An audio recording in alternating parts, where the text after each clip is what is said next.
we got an important matter to discuss.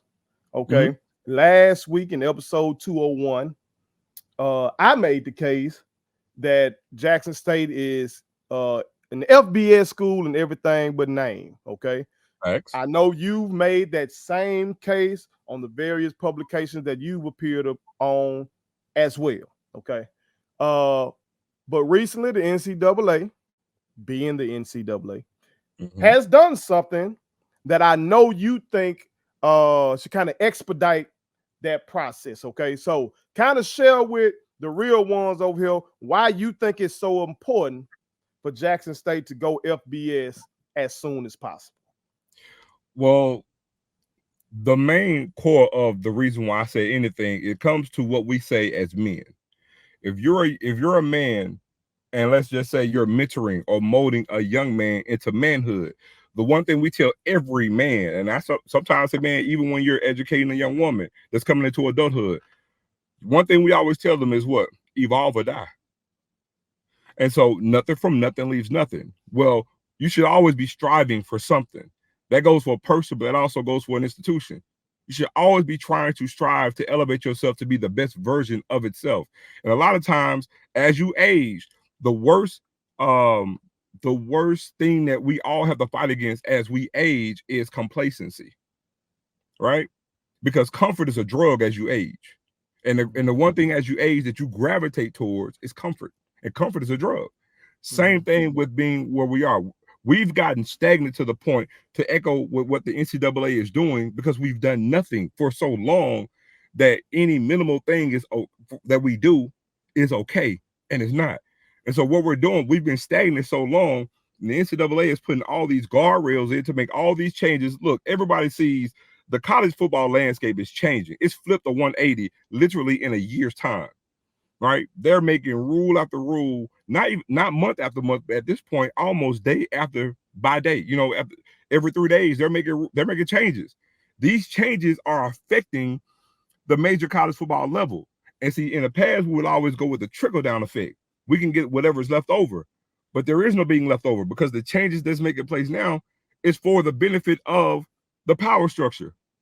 And so again, if we do nothing, what do?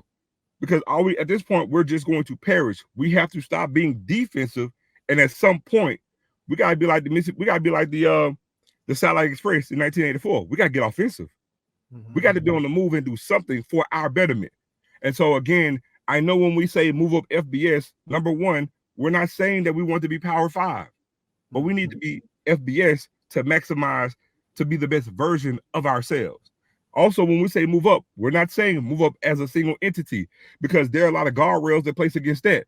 But I did say move up as a conference. No, not the SWAC moving up, because a conference cannot move up, but move up with the advent of moving up with 7 or 8 teams to create a brand new conference on that level. Because why can't you do the very thing that you're doing today, but create a better version of it? It's all that we're saying.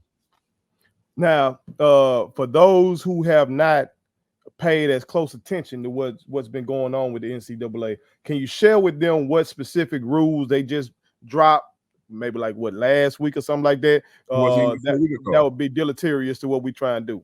Well, the latest thing, and to give it back context, well, the latest thing, to answer your question, the latest thing they did was they pushed the maximum scholarship limit up from 85 to 105. That's in place now.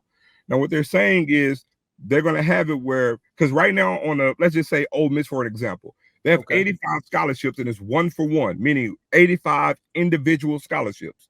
But as you know, they have walk-ons.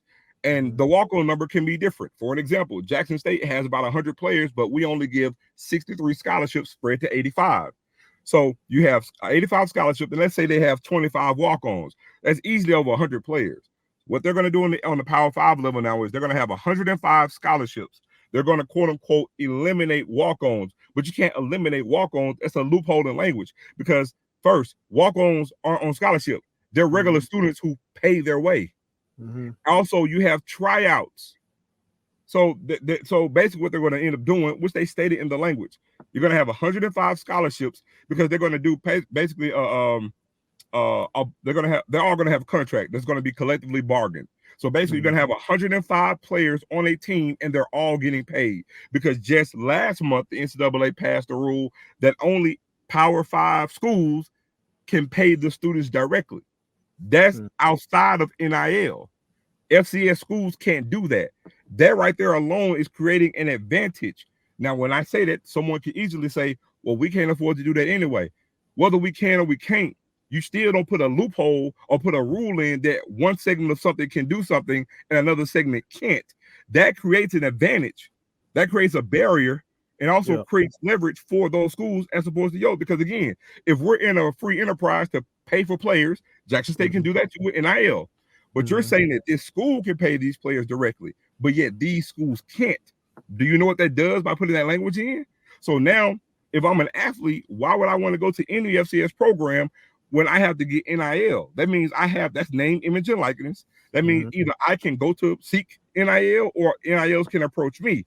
But in the construct of what the NCAA just stated, the schools themselves can pay the players directly. That's on top of getting NILs and on top of getting scholarships.